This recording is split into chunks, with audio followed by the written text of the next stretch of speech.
we have a proverb in Midjamba, actually in my mother tongue, father tongue technically, that literally means if you eat a lot, you shit a lot.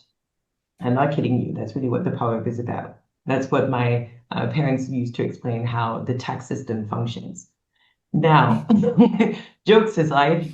Welcome to Scenarios for Tomorrow, a podcast where we turn tomorrow's headlines into today's thought experiments. This first series includes conversations with the authors of our latest book, Improving and Enhancing Scenario Planning, Futures Thinking Volume, from Edward Elgar Publishing. I'm your host, Dr. Megan Crawford, and throughout this first series, you'll hear from my guests the numerous global techniques for practicing and advancing scenario planning. Enjoy!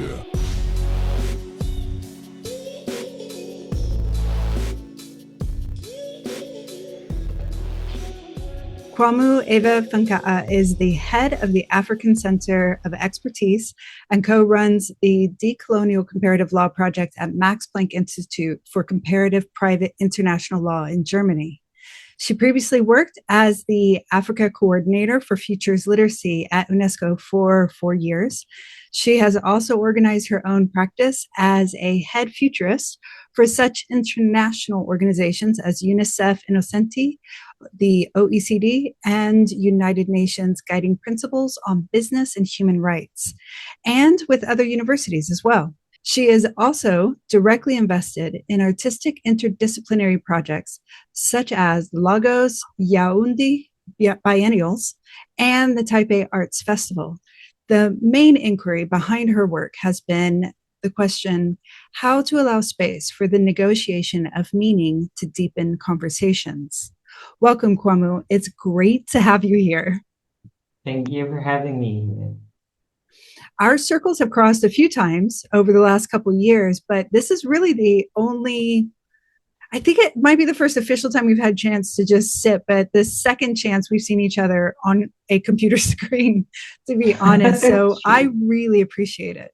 Your work across the globe has impacted so many industries and disciplines. It's incredible. And I'm excited that you are joining our audience today and that I get to join your audience today to learn more about your work and perspectives on the field of futures and foresight more broadly.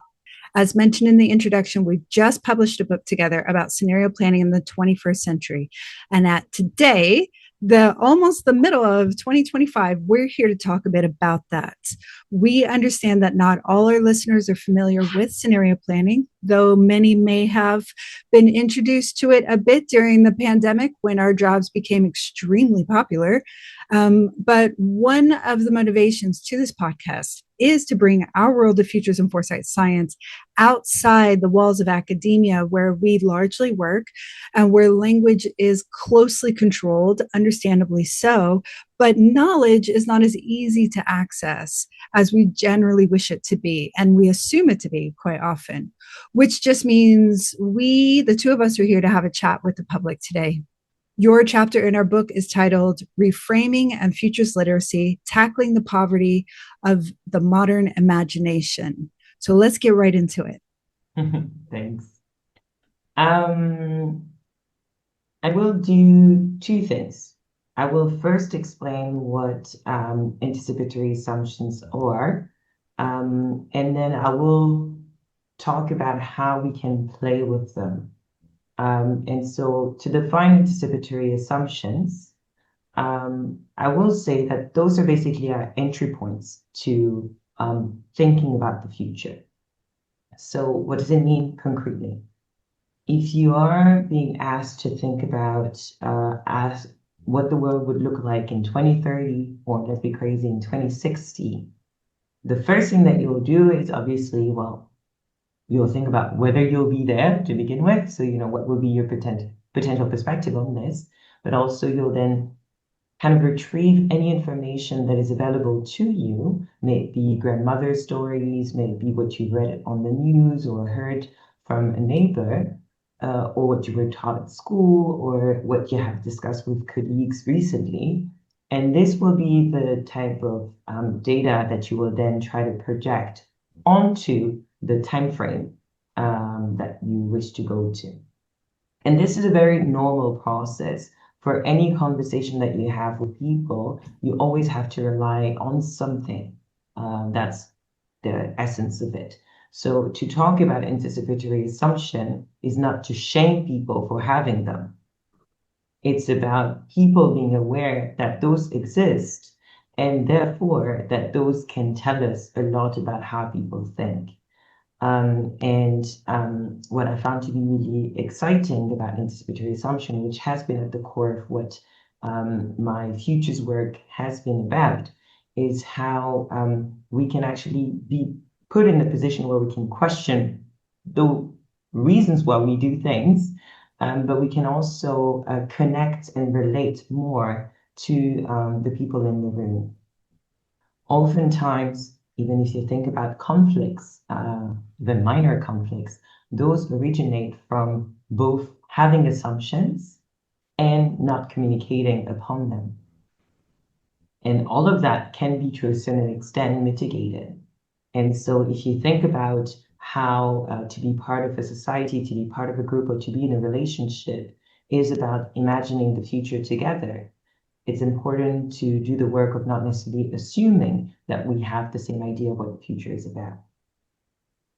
And even when we may have a similar idea, there's also moments where we might need to question why those ideas are similar. And that could also be a problem in itself. And so earlier, Maggie, you were referring to anticipatory assumptions and how those can be similar to mental models that were discussed in scenario planning field, in the scenario planning field. And that is true. There's a connection between the two. I would see a difference that is there's a playfulness with anticipatory assumption that allows us to be kind to ourselves. And I think that is something that is indeed needed when we produce science. And so that allows me to explain a little bit how do we play with anticipatory assumptions. So in the article, I do refer to two use cases where we were playing with the future of waste. But another one that is also a heavy topic on matters such as the future of racism. And in both contexts, those have practical, economic, emotional, political implications. So one may seem lighter than the other, but then at the end of the day, both have quite severe implications for many people. Because the future is actually a very serious matter, it's also sometimes difficult to see how playful we can actually be with the future, because we are accountable. We have a duty to hold, and that's really important. I just don't believe that having a sense of duty or responsibility prevent us from seeking ways to connect playfully and in a smart fashion as well. For me, the advantage of anticipatory assumptions is the possibility to ask ourselves a question as to why, where does it come from, and to really do some type of both personal and political inquiry and put them both together. I'll start with the future of waste. So in the article, we discuss how we were looking at the future of waste with different participants from Central and Eastern Europe. Now, the matter of waste is that, quite evidently, if we think about the connotation of the word itself, not even thinking about waste studies and scientific discourses on waste management, waste is usually, connotated with this idea that it's something that is useless. And if I say that, you're going to actually believe, well, that's pretty straightforward. Yes, thank you for coming. But it has implications as to how we deal with it. Whenever something is connotated as something that is negative or useless, the policies that result from that usually reflect that as well. And here you can easily connect that with some security matters or even matters of migration or conversation that goes in that direction, where connotation that we have on people or things tend to make us act in a particular way. And yet again, that sounds like common sense. But we realize that common sense has not always shared by everyone, but also that it has more implications than what we think. So on waste, one of the examples that was given was how when we ask people to think about like 2050 and the future of waste, we get things such as the importance of strong waste management for public health matters, or the fact that in a desire to be part of a more sustainable economy, there's a need for waste to either be recycled or to be eradicated. Immediately, those type of behaviors that are induced by a particular assumption of what waste is for, or preventing some conversations from happening. Or like automatically, what you hear from those different policies is that waste is a problem and a problem that needs to be fixed. Mm-hmm. So you're being put in a position that does not necessarily allow us to think of waste as something that is quite natural in the overall ecosystem. Something that is natural in an ecosystem is not something that needs to be fixed. Something that needs to be fixed is an error. And that's different from a system. And so that very small assumption that I told you about that sounded obviously very reasonable. Yeah, waste is useless. Waste is something that we do not want in our lives. Allows us to immediately understand the type of policy measures or the type of behaviors that we have vis-a-vis something as small as waste. And that was just for waste. Imagine what it means for anything else when we're doing things on the future of learning, when we're doing things for the future of security, when we're doing things on the future of technology. If you go to those topics that appear to be larger, obviously the type of assumptions that are underlying will be just as large. And that's the moment where we do need to have those type of conversation that allow us to actually see, well, let's imagine that waste is actually the system itself.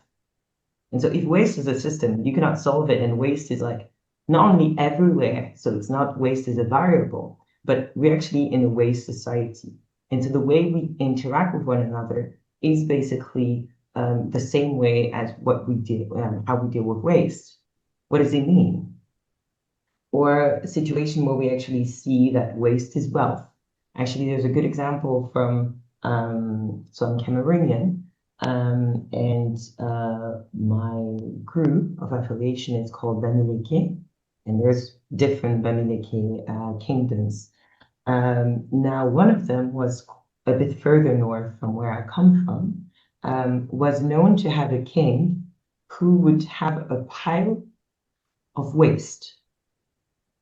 And the reason for that is because waste was the symbol of accumulated wealth. And so from that perspective, that some have been using before, with this idea of waste can be actually a form of wealth. And if you go for a capitalist understanding of waste as wealth, it might just then lead you to just trying to accumulate waste and then recycle that waste, which does not necessarily put you in a sustainable practice and just puts you in a very accumulative, accumulation-based type of system. But by actually, shifting around, what could be the different examples? So is it waste as well? Is it waste as the overall paradigm? Is it about waste suddenly not even being managed? So waste is not even a variable that we actually want to care about. What type of society are we producing every time? And so suddenly you realize that by going back to the assumption, you can actually produce different types of behaviors or policies. Or sometimes you produce the same, and then you get to understand why. And I think especially in the society that we live in, I'm not going to go back even to what's going on in the world. You all have your own idea of what that means. It's important to have tools that allow you to relate to other people and to understand yourself as a person better, and to understand your context, how it influences you, how you may have gotten manipulated in one way or another, and to what extent it's not always a problem, because we all get manipulated somehow. But are you able to play around with what you were taking for granted is really the type of skill that I wish we could develop more. Something that came up in my mind, and I don't know if I would have ever experienced this had I stayed in my hometown or my home state for all of my life, but moving out of the country, I jokingly call it like a constant exercise in having my assumptions challenged. And it'll be small assumptions. Like I thought the sidewalk was supposed to always look like this. I had no idea, like little stuff like that. But then it can get very big, like exactly what you're talking about. I would call waste management probably one of the biggest things, important things on this planet, because every society collapses the second waste management collapses or ceases. But I digress, right? So it was even being aware that I had assumptions, just not, I think that's one of the biggest tasks for people in our field who are being brought in to other groups who are hoping that, we could use our expertise. It's first thing is trying to convince them that they have assumptions, and then what those assumptions are, as you're saying, when it comes to exercises of, in futures, it's anticipation. We're always looking towards the future. It's literally in the title. But yeah, I had no idea how that was even a thing until experiencing it, that people could just be blind, like hard blind to their own assumptions. And most of the time that is benign. Most of the time it's just a goofy moment, but it can scale to much larger issue. So what you're saying is one of the techniques, one of the efforts that helps to challenge those assumptions is a reframing of reality, of imagination, of the assumptions of a variable. So waste was used as a variable there. And that's a tried and true method in psychology, isn't it? And behavioral economics is connected with priming, right? You prime them with a message or a view of the world, and then you have reframed. You see how that can help. What you're hoping is that it reframes you're view of the hoping. world. Yeah, and that's you see this used in media. Media is probably one of the most common what would you say? I wouldn't say beneficiaries, but users of this priming, reframing method on the public scale. So with all that, I don't want to step too far into your time, but with all that, you bring in this idea that is, I mean, a lot of people talked about it, but not a lot of people have given a lot of definition to it. And it's this, what does it take to reframe? What does it take to and I really wanted to get back to your playful idea of imagining alternative futures and stuff. And it's the variety that we end up being around. I'm trying to think of the word. You bring in this idea of collective intelligence, right? And that's through a sort of participatory method, which can mean any number of things, right? But it clearly an action-based effort of changing these assumptions, challenging however it is. I'm going to pass this back to you. If you could walk us through your ideas of that collective intelligence method. So on the playfulness, and maybe also going back to the technique, just to get a better sense of how does it work? Because concretely, hopefully by now we understand like what and why. Why do we do this work of trying to find out more about relationship to power? One thing that actually I like to say, and actually it will be part of the reason why we had issues finding this session. I will have my first exhibition at the end of this week, where we do work on technomagics, and basically the work that I've co-designed was on the reproduction of unreal times. And I think that connects very nicely with what we're discussing right now. And where is that going to be, by the way? In Freiburg, in South Germany. And okay. Well, promotion on this one, so it will be from May until July 2025 in Freiburg at IESP, or Galerie für Gegenwart, so the gallery for the present in German. And as part of this work, so we're kind of interrogating the connection between technology and magic. What I found to be really interesting when we talk about technology or magic is that there's some things that feel real and other that just don't. And usually, for some reason, technology appears to be more real than magic. And the first thing that I think was important for me to say was how what feels real has less to do with what is actually probable and more to do with what we are told to feel or what we are allowed to feel. So technically speaking, this idea that technology is a very tangible thing, even though if I ask anyone, what do you see as the future of technology? Nobody's going to think about the people who are behind technology, such as the cobalt miners in the Democratic Republic of the Congo, or the manufacturers in Vietnam or in China.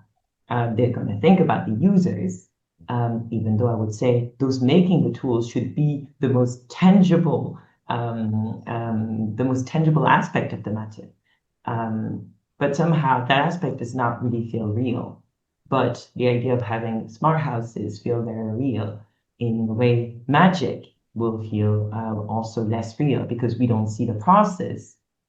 But for tech, we don't see the process either. And so this ability to see what's real and what's not has very much to do with power. And so for any conversation where we want to connect with other people, starting from the position of just, even if you cannot name where power comes from, you're still able to feel it. And that is enough to have a conversation with other people, because we're not just here to blame people. We just want to be able to better understand ourselves. And that is a political move already, not political in the sense of the partisan move. I'm not asking who you're voting for, but just political in terms of committing to being part of society. And I think that's something that we do need. And if you're committing to being part of society, you're committing to putting a bit of yourself to society. And so that's where collective intelligence actually plays a role. I remember recently a conversation with an Egyptian colleague, an Egyptian colleague, an Ethiopian colleague, and a German colleague, and we're all based in Germany. Now, for the first time, our Ethiopian colleague was hearing that we needed to have an insurance for moments when if we basically cause any damage to the property of somebody else, that we would be covered by this insurance who would basically compensate the other party. And he was really surprised, if I can put that in milder terms, by that fact. It was like, well, why do we need to be insured for this type of damages? Like the damage, wouldn't it be just good to have a conversation with one another? And it was interesting because as he raised that question, suddenly we get to think about what our insurance is for. And it leads us to other conversations, such as, the fact that we choose to hide ourselves behind laws in order not to talk to anyone. You can just say, well, that's what's written in the civil code. Please apply Article X. And so suddenly the point is not necessarily to say that suddenly you should not have an insurance, especially if there's an insurance company listening to us and then suddenly blocking this podcast. But the point is just to better understand, why did we actually come up with an insurance-based system in Germany? And then you actually go back to how the culture functions and the type of precautions and how risk averse people can be, et cetera, et cetera. So you actually are given the opportunity to better understand how you function. But it's easier done when you have somebody who's not from the system telling you about this, or somebody who's from the system, but not looking at the system the same way you do. And so having the opportunity to just relate better is usually just a way to understand yourself better. And so for anticipatory assumptions, the way we go about it is that we're not just going for anticipatory assumptions. The point is not just to have a list of anticipatory assumptions. Well, like how many biases did we have in the room, and then be happy because we counted, I don't know, 16 or 64. The point is to say, okay, we're all coming together. There is an objective that we have. We want to discuss the future of waste. We want to discuss the future of racism in the context of a particular organization that targets something in particular. We want to make sure that people of African descent anywhere in the world can actually feel like they're part of a country that understands their history and in which they feel respected. Okay, that's our goal.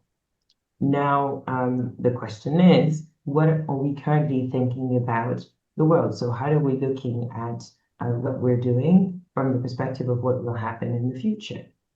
So, okay, in 2060, I see how history will be taught in history books, or how it's okay to have courses on how to do your hair in a classroom. Okay, usually the stories that you're going to hear are based on things that people have experienced very recently. So people discussing hair politics may be due to the fact that, you know, they realized that they needed to pay 100 euros to get their hair done. And so that's the topic that came on the next day. The same way when we organized the Futures Literacy Lab, so a futures workshop on energy with people who were based in Western Europe in February 2022, which also happens to be when the war between Ukraine and Russia started. Well, the matter of energy self-sufficiency, world security came up quite often, even though we're talking about the future of the rural manufacturing, which can be related to energy, but is not really the focus. But somehow it was on everybody's minds. So that's what we discussed. And so you see how using the future can just be a way to talk about the fears, anxieties, or sources of excitement that we have at the moment when the activity is organized. So first, we're united by a common sense of purpose, and we allow for contemporary matters, immediate matters, to also be there because they're already there, so might as well welcome them. Now, we know that there's a big elephant in the room, or several big elephants in the rooms, which are those anticipatory assumptions. So the type of data, or data in the widest sense, it's not only statistics, like any pieces of information that we mobilize about coming from the past, coming from the present, coming from our understanding of the past and the present, and what we believe other people in the room are ready to hear. And we bring all of that to the future. Okay, what is blocking us in that process? Are there things that we hear, association of ideas that we're making, that are preventing us from seeing what is the matter at hand? I usually like to frame it under like association of ideas because that's usually easier. So, you know, waste and usefulness, to reuse the example from before, waste and wealth. So what are the connection? If you think about racism, what do we usually connect that with based on what people are saying? Well, if they're talking about history books, they usually make a connection between racism and slavery. So like there's particular episodes in history that are responsible for the way people look at one another. And so we want to document those processes. And then we realize by connecting racism and history, that we actually usually frame racism as only being a matter of awareness. It's because people don't know that they do the things that they do, which could be true, could also not be true. And so it's then interesting to think about those different layers, because maybe if you want to talk to particular people, that layer won't work. And so you have to think about other type of layers. So the idea is to yet again think about this exercise as, letting you go explore what is possible. Bear in mind that once again, I insist on the political nature of this work, not to make it all heavy, because sometimes we're afraid. We hear political and we want to run away because it sounds scary. Like many things, unfortunately, I don't believe that we can avoid it. Many people's lives are political. Just the choice to have a family or not to have one is a political one, or just the fact that you don't have a choice is also a political matter.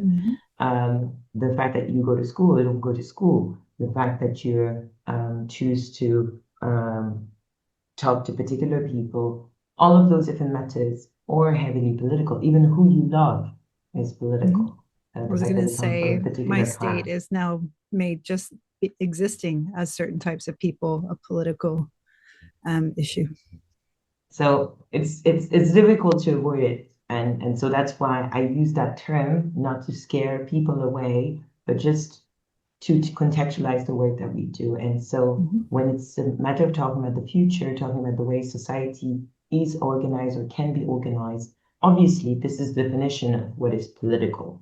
And so we can play around with topics that don't necessarily sound very political and suddenly turn out to be.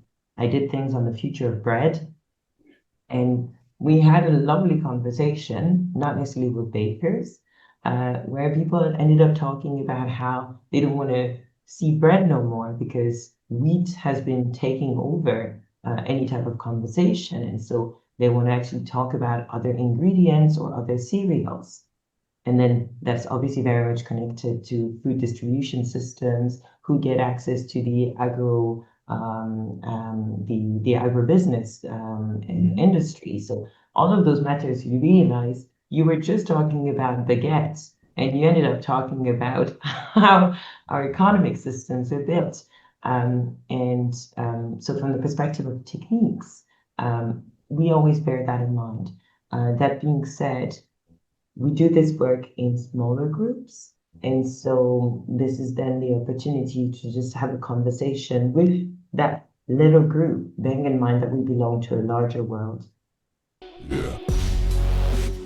Well, okay. So with that said, which is an incredible amount of wealth there of information and ways of looking at how as individuals and when we identify as members of communities, we can apply these concepts of futures literacy and reframing techniques in daily lives. That's because that's one of the big questions, right? How do we take this on, or how do we help others take this on? So with that in mind, and across this whole conversation, I have one final question for you. And this is just you. This is just about from your point of the world, what you're seeing maybe in your profession. But what are you seeing that people are not talking about that you think they should be talking about? I think in general, people are trapped by a certain sense of hype whose origins they don't even know. And then part of the most basic conversations just do not take place. I've already referred to what that means for technology. So the fact that we focus on the end users, or how amazing it is to do all the things that we thought were impossible to do, and suddenly those are seem to be feasible, and we stop talking about, but wait a minute, how do we produce those things? What economy is actually required to sustain whatever we need to do? So, where do minerals come how are they negotiated or not negotiated? How who has to sacrifice their daily lives for that to happen? And is it a cost? Are those costs that I'm ready to bear as ecologically? Those type of conversations are just never asked. You just ask between, choosing between two smartphones. That's not a choice, if I may. Like usually with the way we describe our post-capitalist societies or whatever terminology we want to use, we believe that we live in societies of choice. And usually, for examples that we have of when right at the end of the Cold War and when we describe Soviet countries, one of the examples that comes in those type of movies or books or testimonies that we have from people is how suddenly they went from the monopoly of state on particular brands to having a plethora, like just a set of different brands, formats, sizes, and everything. And so we have this kind of assumption that we live in a society where there's an abundance of choice. I do want to actually challenge that notion, which was what this idea of poverty of the imagination has been all about, which is that it's not because you have plenty of brands in your supermarket that you're very rich in terms of the type of choices that you can afford to make. Not only because you cannot necessarily afford all of the products that are in the supermarket, but also because there's some initial choices that you were not even allowed to make. You're being exposed to those final end choices and not the very basic ones. And being able to reclaim those basic conversations is for me a source of wealth. That is for me a source of abundance. And that is something that we can definitely tap into because that's where the bread of the money, like that's where real things happen. Like I remember doing things on land law and who gets access to land and somebody telling me, or thank you for raising that conversation because I realized we're doing lots of work on urban structures and how cities should be organized in a way that account for smart cities. So, how tech can support houses, thinking about how we can have building that's or can more easily face disasters like natural disasters, which is of course an important take. But this very idea that we could have architecture that responds to our needs. So, what do we use a house for? Well, my house is about, I like to actually produce my own fruit if I can, but I'm not that good at it. So I'll just do maybe like tomatoes, but actually tomatoes are hard, so it's a bad example. But okay, basil. Or I want to use my house to welcome people because I usually have family around at least once a month.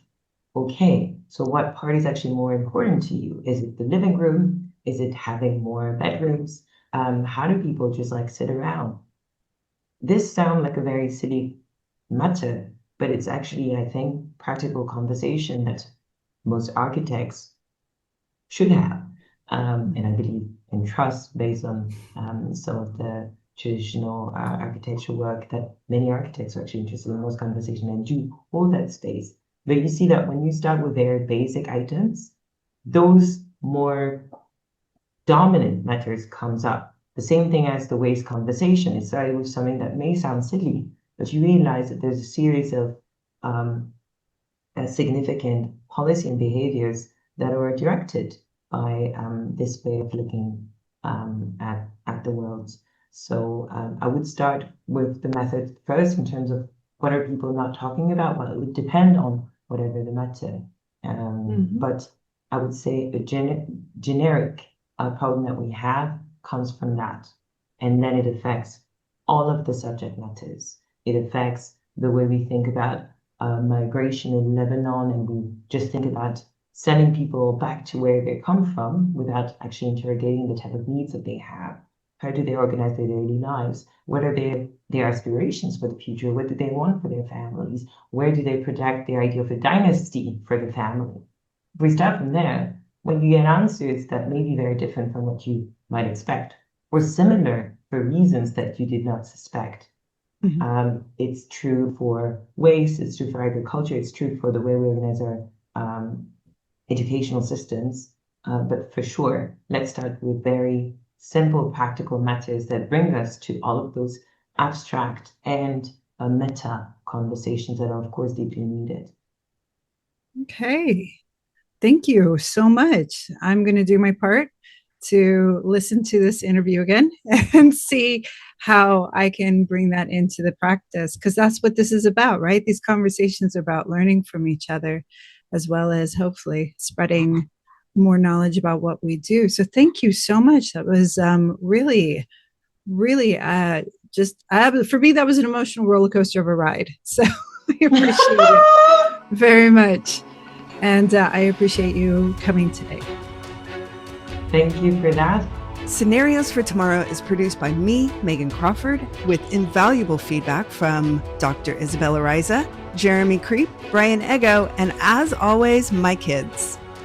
This is a production of the Futures and Analytics Research Hub and FAR Lab, affiliated with Edinburgh Napier Business School.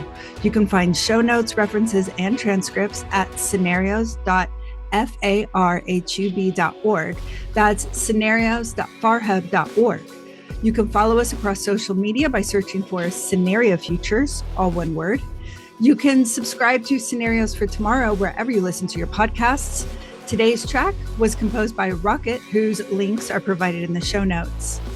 This is Scenarios for Tomorrow, where tomorrow's headlines start as today's thought experiments.